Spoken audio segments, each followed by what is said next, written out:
حالیہ ایران امریکہ جنگ کے بعد عالمی سیاست اور معیشت ایک نئے دور میں داخل ہوتی دکھائی دے رہی ہے، جہاں برسوں سے قائم امریکی ڈالر کی بالادستی کو شدید چیلنجز کا سامنا ہے، جبکہ چینی کرنسی یوان ایک مضبوط متبادل کے طور پر ابھر کر سامنے آ رہی ہے۔ معاشی ماہرین کے مطابق دنیا کا سب سے بڑا ایکسپورٹر چین تیزی سے اپنی کرنسی کو عالمی تجارت میں متعارف کروا رہا ہے، جبکہ بعض ممالک میں تو تیل کی تجارت یوان میں ہونے لگی ہے۔ جنگ بندی کے بعد ابنائے حرمت سے نکلنے والے جہاز اب ڈالر کی بجائے چینی کرنسی میں ڈیل کر رہے ہیں، جسے ڈالر کے لیے ایک بڑا چیلنج تصور کیا جا رہا ہے۔ مبصرین کے مطابق پاکستان بھی اس بدلتے ہوئے رجحان کو مد نظر رکھتے ہوئے اپنی معاشی حکمت عملی میں اہم تبدیلیاں لا رہا ہے۔ ماہرین کے مطابق پاکستان کی کوشش ہے کہ وہ اپنی بین الاقوامی تجارت میں امریکی ڈالر پر انحصار کم کرے اور متبادل کرنسیوں کو فروغ دے۔ اس سلسلے میں پاکستان چینی کرنسی یوان، روسی کرنسی روبل اور سعودی کرنسی ریال میں تجارت کے امکانات پر سنجیدگی سے غور کر رہا ہے۔ ماہرین کے مطابق پاکستان کی یہ حکمت عملی کئی حوالوں سے فائدہ مند ثابت ہو سکتی ہے۔ سب سے اہم فائدہ یہ ہے کہ اس سے پاکستان کے زر مبادلہ کے ذخائر پر دباؤ کم ہو سکتا ہے اور روپے کی قدر کو استحکام مل سکتا ہے۔ اس کے علاوہ درآمدی اخراجات میں بھی کمی ممکن ہے، جو کہ موجودہ معاشی حالات میں انتہائی اہم ہے۔ تاہم ماہرین کے بقول ڈالر سے دیگر عالمی کرنسیوں پر شفٹ میں چیلنجز بھی کم نہیں ہیں، کیونکہ ڈالر کے متبادل کرنسیاں خصوصاً یوان اور روبل ابھی تک مکمل طور پر مستحکم نہیں سمجھی جاتی اور ان میں اتار چڑھاؤ پایا جاتا ہے۔ ماہرین کے بقول دنیا تیزی سے ڈالرائزیشن کی جانب بڑھ رہی ہے، جہاں ممالک اپنی تجارت کے لیے مقامی یا متبادل کرنسیوں کو ترجیح دے رہے ہیں۔ تاہم حقیقت یہ ہے کہ ڈالر کی مکمل اجارہ داری کا خاتمہ فوری طور پر ممکن نہیں، لیکن عالمی معاشی اور سیاسی حالات کی وجہ سے اس کی گرفت کمزور ضرور پڑ رہی ہے۔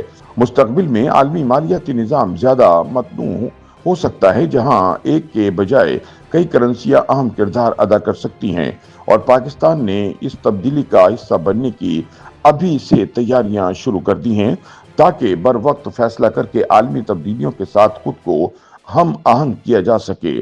معاشی ماہرین کا ماننا ہے کہ پاکستان کی جانب سے بین الاقوامی تجارت کے لیے امریکی ڈالر پر انحصار کم کرنے اور متبادل کرنسیوں کو اپنانے کی حکمت عملی ایک اہم معاشی موڑ ثابت ہو سکتی ہے۔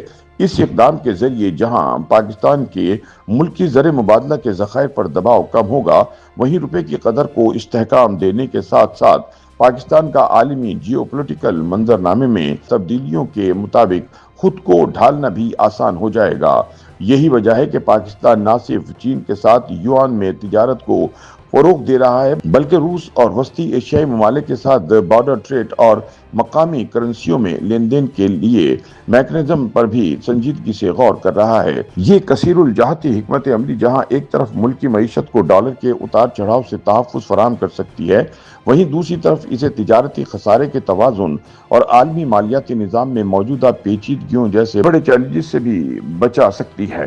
ایکسچینج کمپنیز ایسوسی ایشن آف پاکستان کے چیئرمین ملک بوستان کے مطابق ڈالر کی اجارہ داری ختم ہونے والی ہے اور حالیہ کشیدگی نے امریکہ کا خوف ختم کر دیا ہے۔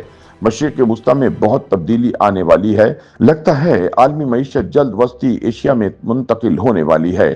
ملک بوستان کے مطابق اس وقت مستقبل یوان کا نظر آتا ہے، جہاں دنیا بھر میں 95% LCs ڈالر میں ہوتی تھیں، اب کم ہو کر 57% پر آ گئی ہیں۔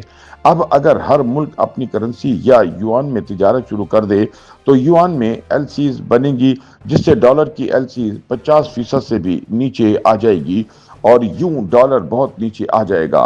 ان کا مزید کہنا ہے کہ حالیہ ایران امریکہ کشیدگی کے بعد چینی یوان ایک مضبوط کرنسی کے طور پر ابھر کر سامنے آئی ہے، تاہم اب بھی اسے ڈالر کی جگہ لینے میں کافی وقت لگے گا۔ YouTube پر گوگلی نیوز دیکھنے کے لیے youtube.com کی سرچ بار میں googly news T V type کریں۔ گوگلی نیوز کے پیج پر سرخ رنگ کے سبسکرپشن والے بٹن پر کلک کرنا نہ بھولیے۔ YouTube پیج پر اپلوڈ ہونے والی ویڈیوز سے باخبر رہنے کے لیے بیل آئیکن پر کلک کیجیے۔ آپ کو ہر نئی ویڈیو کے بارے میں نوٹیفیکیشن موصول ہو جائے گا۔